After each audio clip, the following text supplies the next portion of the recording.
Hello friends, my name is Tabitha and this is my channel Read the Foxen.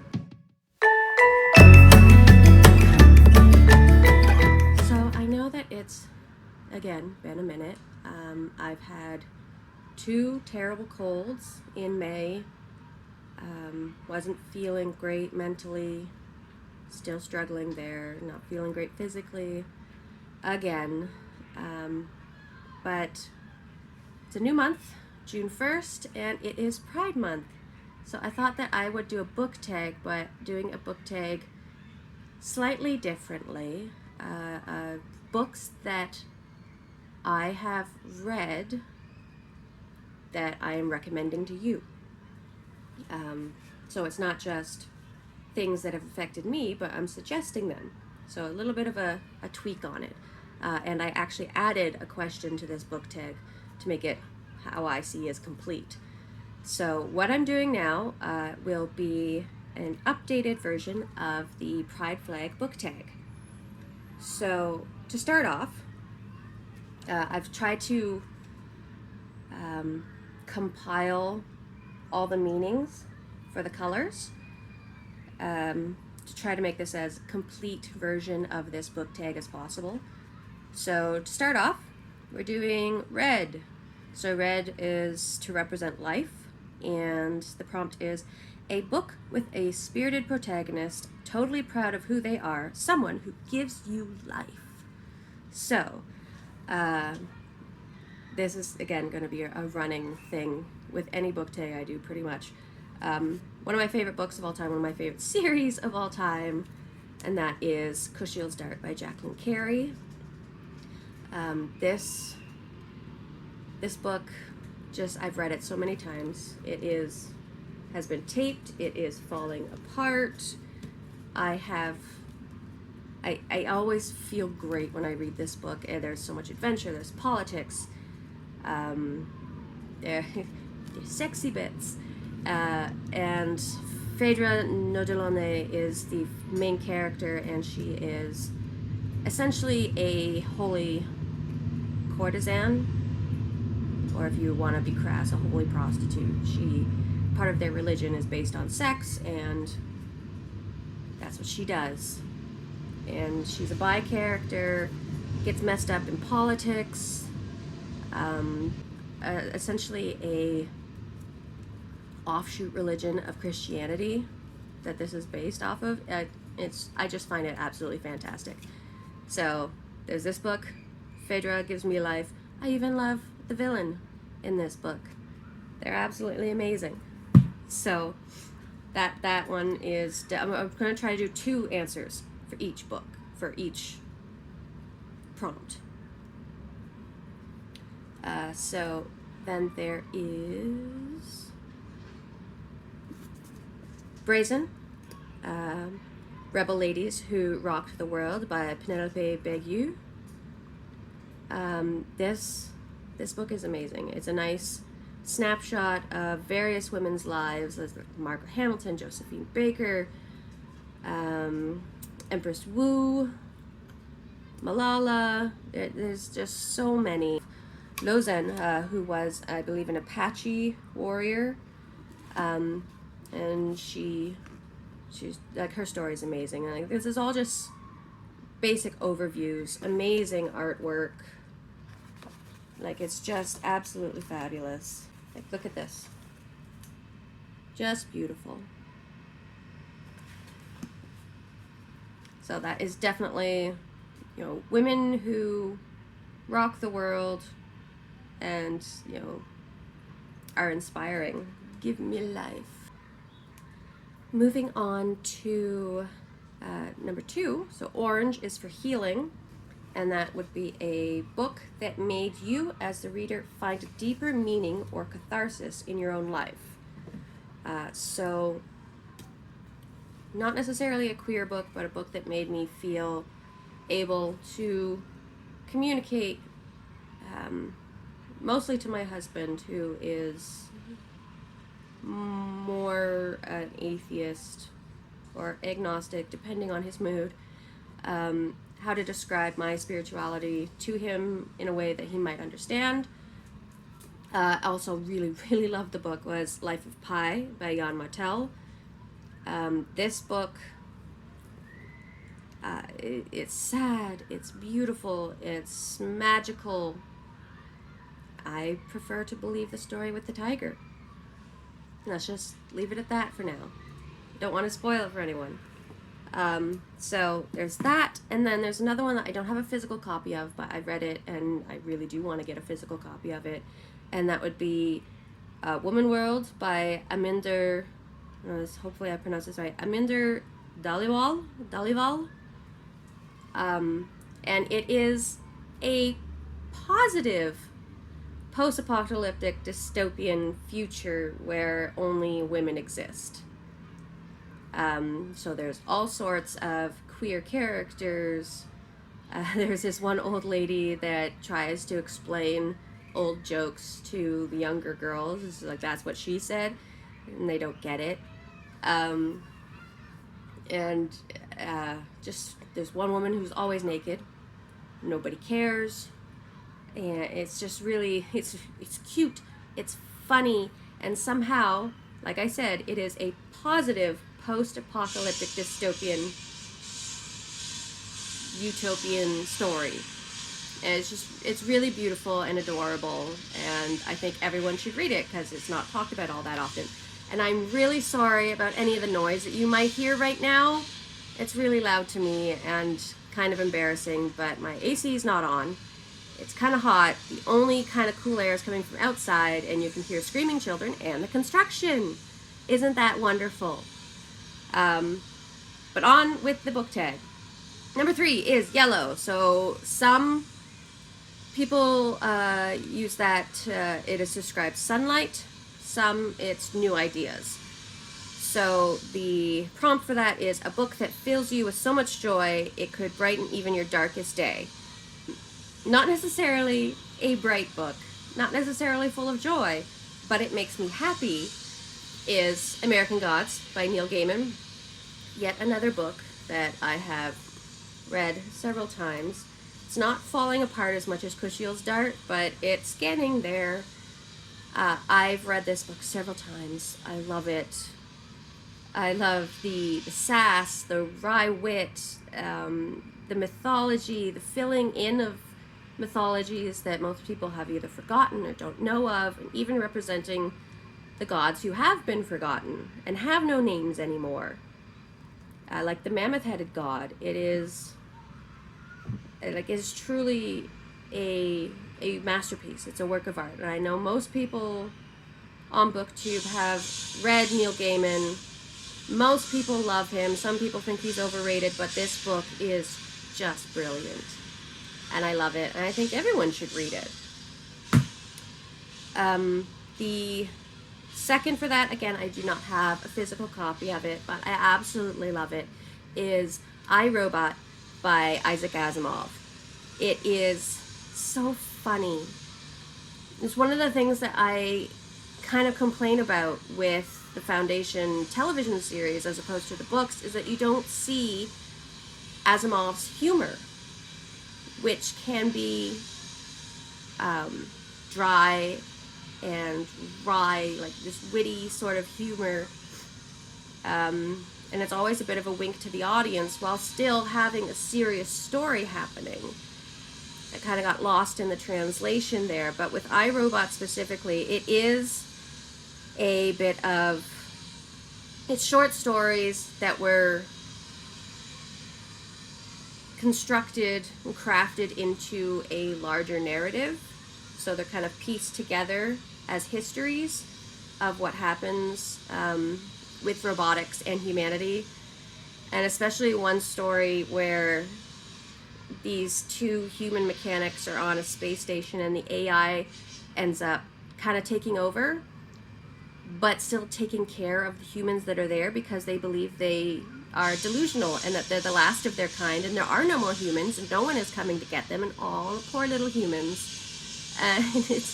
And the humans just think that the AI has gone crazy. It's just like, no, they're coming for us. We will be, we will be relieved of duty. It's just really funny. I really enjoy iRobot, and it's it's joyful, and you get to see the sense of humor that most people don't normally associate with Asimov, or who are unfamiliar with Asimov. It's just how funny he actually is. Number 4 is green, and some associate that with nature or with prosperity. Somewhat opposite, but can be congruent themes. The prompt being a book that is set out of this world, a reality different from our own. And the first one I'm going to recommend is Space Opera by Catherynne and Valente. Now, I'm going to say that I didn't wholly like this book. It's cute, it's funny, it's got some really weird ideas, unique ideas, but I found it a little trying too hard for my personal taste. Other people might really enjoy it, and there are some really funny things in this book and very unique aliens in this book. It's about, essentially, it is Eurovision in space, where each planet has to go into this song competition to prove that they are sentient, and if they lose, then they get wiped out and your planet gets a second try. The tagline to this, I absolutely do love the tagline to this book, is life is beautiful, life is stupid. And this book really exemplifies that, and it is funny. There's some really beautiful bits. There's a lot of irony, over-the-top characters. The main character is this Indian-British gentleman person, kind of non-binary, a David Bowie-esque sort of character who is like a glam rock star. And this person and their band gets chosen to go to this song competition to prove that humanity is worthy to be part of the galactic society. Really bizarre. Not quite to my taste, but somebody will love it because there's a lot of fun ideas in here. Second is one that I really did like because it is somewhere in between hopeful and grimdark sci-fi, because a lot of bad shit happens. There's a lot of danger, but there's also redemption and a little bit of a love story in it. That's Chilling Effect by Valerie Valdes. It is a really weird story. This woman is Captain Eva Innocente. She takes on this questionable transit job. There's a whole lot of getting screwed over, dark government agencies, crushes on aliens, really fun, wild sort of story. Like I said, there's a redemption arc in here because she's kind of morally gray sometimes, but this is a really fun book that more people should know about. So Chilling Effect, Valerie Valdes. On to number 5, so blue, and the representations of the blue color are serenity, harmony, and peace. The tag being a book where one of the characters finds peace with a difficult truth. This one was a little difficult. I'm going to start off with one, a kind of two-prong recommendation. There is Childhood's End by Arthur C. Clarke, and a short story also by him called The Star. Now, in Childhood's End, these aliens come to Earth, have this device that shows us all of our history, so the beginnings of every religion, any conflict, all mysteries, we now have the answers to, so they become useless. So humanity is coming to terms with that, and we don't get to see these aliens until, I don't remember how many years, like decades, a decade maybe. We don't get to see them physically. We just hear them and follow their dictates, essentially. And they're guiding us towards being a part of a greater consciousness, a greater good in the universe. I don't know if I want to spoil it when the big reveal happens. It makes sense as to why they wanted us to see the origins of all of our religions and their fallacies. There's that one, and then there's the star, which is a brilliant story. Again, I don't know if I want to spoil the end, because the end just makes it holy crap. But it's about this Jesuit priest who has been sent by his diocese, I don't even know if he's sent by what is left of the Pope, to this star to document an extinct civilization and see what's left of their civilization there. And he ends up finding, I believe it's technological records and whatnot of their whole society, and he ends up falling in love with this society, finds out a very difficult truth about what happened to this star and how it relates to his faith, or what happened to the star of the planet that he has been sent to document, and how it relates to his faith, and if he can even believe in his faith anymore because of what he finds out about this civilization and what happened. That's a slight spoiler, but it's not the major spoiler. So it's a short story. I suggest everyone read The Star by Arthur C. Clarke, and Childhood's End is a very short novel, so you should definitely read that as well.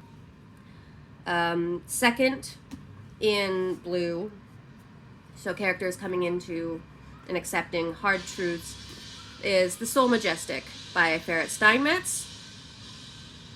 This book will take you on a ride. It starts off feeling like it's absurdist sci-fi, which it is, and it continues to be a little bit, and you're a little confused.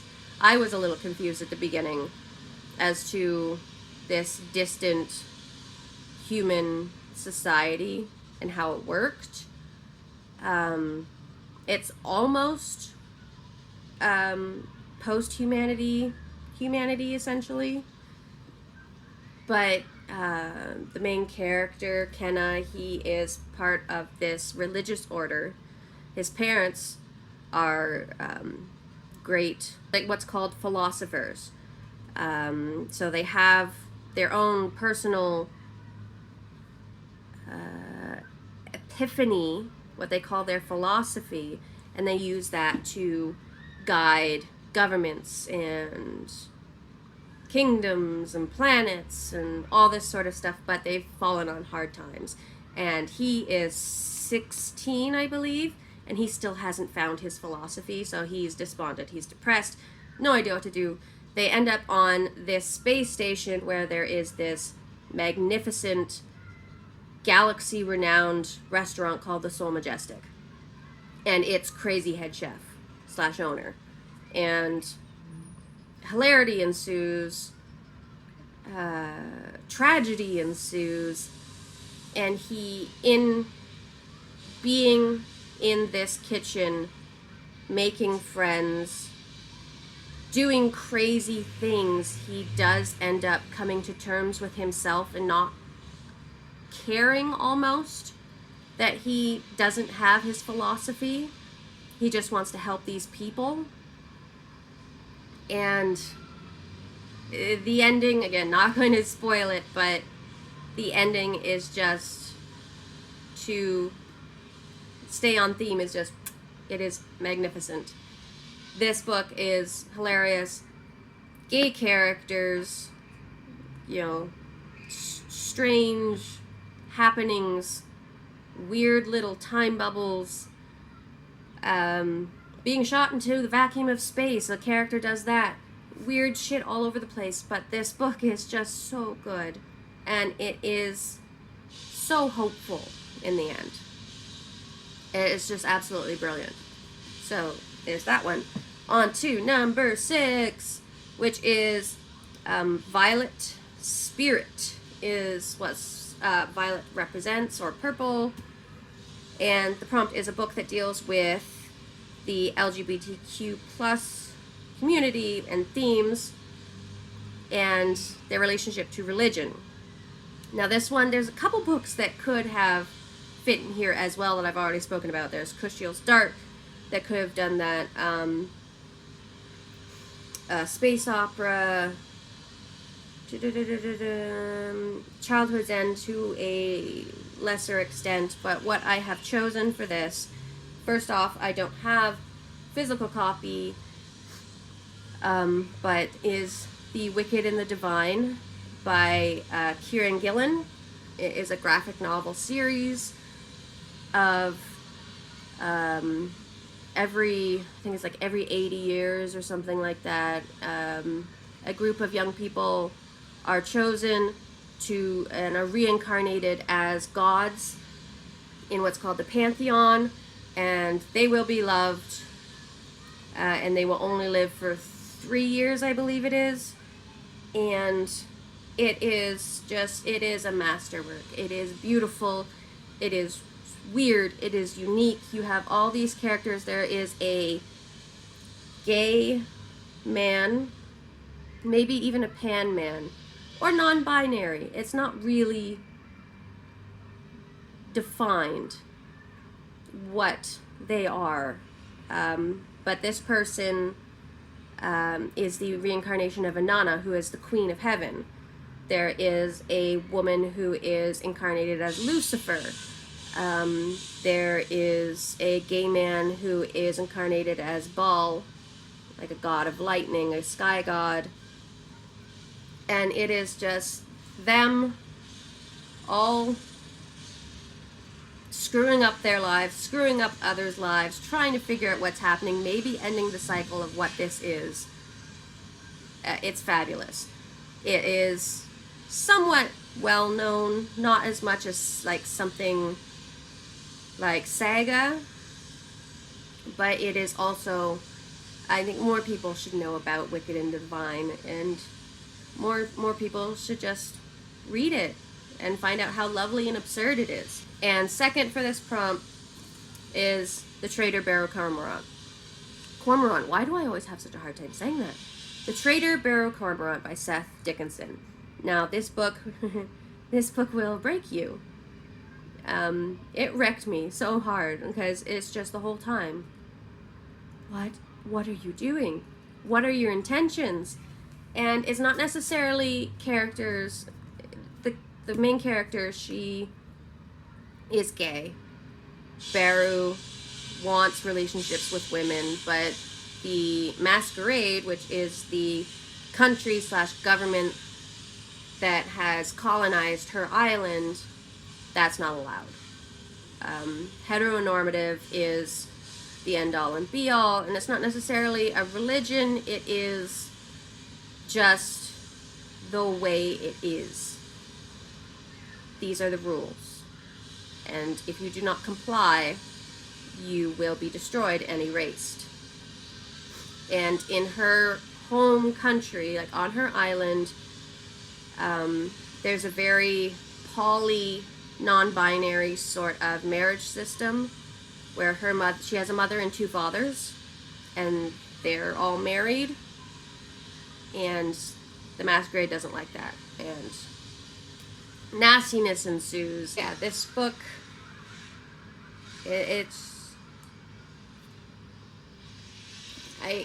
these are all my thoughts. I have never annotated a book before, and holy crap, this book just, it's not necessarily a religion that they're up against, but it is a ideology, which is pretty much the same thing. So yes, this book, more people need to read this book, I believe.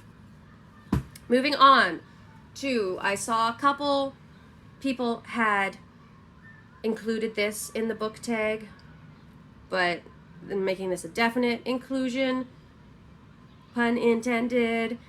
7, black and brown, so that's BIPOC and inclusivity, so black, indigenous, people of color, all inclusive in the queer community. And the tag for that is a book with a queer or a queer person of color or an indigenous person of color or indigenous queer person or a queer black person, inclusive characters. And the first one I have here is Blackfish City by Sam J. Miller. The main, one of the main characters, the Orcomancer, she's looking for her wife and her kid. There is a gay boy who has this disease that's been going around and killing people, or like they come out with like weird memories that take them over. It's like a reverse Alzheimer's. It's like they start losing themselves, but what comes forward is someone else's memories. It's really bizarre. It's a sexually transmitted disease, kind of like HIV/AIDS, where it could be transferred through blood transfusions. It could be transferred through sexual contact. There's one little girl who ends up having it, and it's really sad. But lots of queer representation in this. Really bizarre sort of story where it's almost near future. A lot of the world has been destroyed either through war or climate change, and this one native woman trying to find her family after being destroyed, like her whole village destroyed, her way of life destroyed, her very history has been wiped away almost, and they end up finding out what happened, how they can help the future. It's a really unique sort of dystopian story. So more people need to read Blackfish City, and then this one especially. More people really need to know about this book, and everyone needs to read it.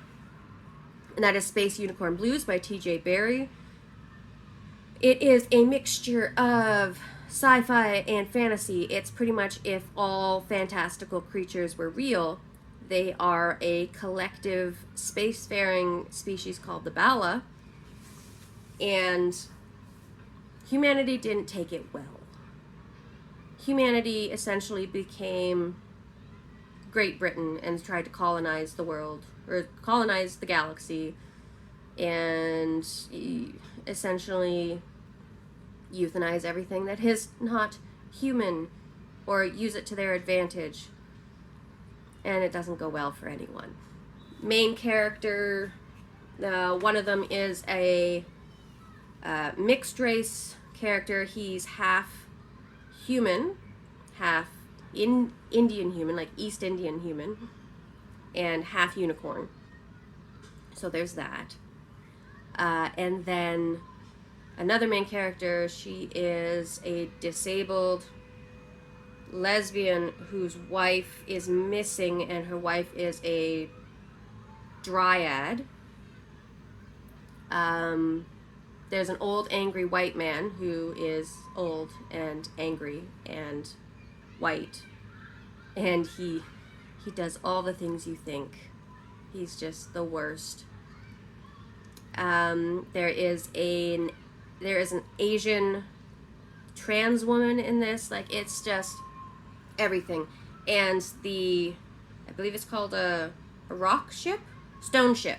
The stone ship, which you can kind of see right there, is an old, I believe, unicorn type of spacecraft where it has its own biome, and dwarves run it. It's really weird and fantastical and funny and sad and terrifying and hopeful. You really need to read this because it seems like it wouldn't make any sense, and it seems like you couldn't put fairy characters into a space sci-fi setting, but it works, and it is so good, and everyone needs to read this book. Everyone needs to know about this book, and soon I will read the sequel, which is this one here, 5 Unicorn Flush. I really need to read that soon. But yeah, everyone needs to read this book. You need to read this book. Okay, going on to the last category, which I have added. I didn't see anyone else had added this to the book tag. So number 8 is white, baby blue, pink, which is the colors for the trans flag, but I'm using it as inclusion of trans, ace, NB, and other usually non-represented characters and peoples. The prompt being a book with characters who are trans or ace or NB, usual non-represented or low representation in well, mostly what I'm doing here is science fiction and fantasy, but in most cases, although it has been getting better with books like a book I really want to read, which is Manhunt, seems really, really intense and very unique story. But that's not what I'm talking about right now. What I'm talking about now is books that I've read that I'm recommending to you. And I can't recommend books that I have not read yet.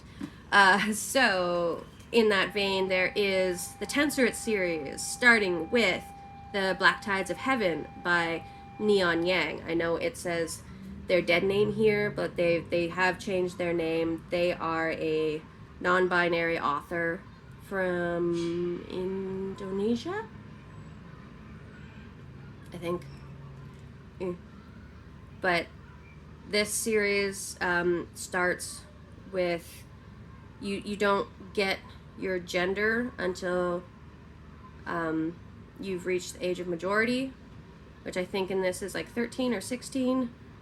And then essentially you say what it is you feel you are. So in this instance, I think there's 2 twin characters, the main characters, and one decides that they identify as female, and then this character here, they decide that they identify as male, which is a bit of a coup in this world, because they are the children of the Protectorate. So it's like their mother is like the queen of this world, and it's a bit of a coup that this one child identifies as male, whereas his sister identifies as female. And I've only read the first book. I do need to get to the last 3 because they're short. They're novellas, and I think this is one of the longest ones. And there's a moment in this that just broke me. Like I nearly bawled my eyes out reading this one part that happened, and it was just intense. So I think more people should give this a chance. And then very last one is, my books all fell down. A very last one is a classic, and it does have non-binary, gender fluid sort of characters. It's a classic sci-fi, and that is The Left Hand of Darkness by Ursula K. Le Guin. There's this one, what do you want to call it, ambassador who's gone to this planet, and the country that he has decided to start with, they are all non-binary. The citizens are all non-binary, and then when they want to procreate, one of the partners will represent as female and the other as male, and that's how they procreate. And then once that's done, they go back to this neutral setting. And there are some people who are considered apostate or anathema who will stay in one or the other, and there's this one like priestess character that they come in contact with who has decided to stay female, and that is, whoa, you don't do that sort of thing in this society. And these two characters end up going on a journey, sort of end up becoming familiar and friends, a better understanding sort of scenario. But a lot of people, there are a lot of people who have read this, but I think more people need to read The Left Hand of Darkness, because it's an older book that deals with gender fluidity and gender identity and acceptance, and more people need to do that. Other books that I've already mentioned that could fit into this, definitely Blackfish City, Space Unicorn Blues, Space Opera, Woman World. Those can all also be underneath the Trans Ace NB banner with character representation. And I'm sure there's a lot more out there. I just have not read them yet. There's a lot of books on my shelf that could fit into these categories that I haven't gotten to yet. I have a book buying problem, and I don't read as fast as I buy, which is a huge point of contention with my husband. But that's besides the point. These are books that I have read that follow these themes that, for the most part, celebrate or at least represent the queer community in its various forms. And I'm just a white girl.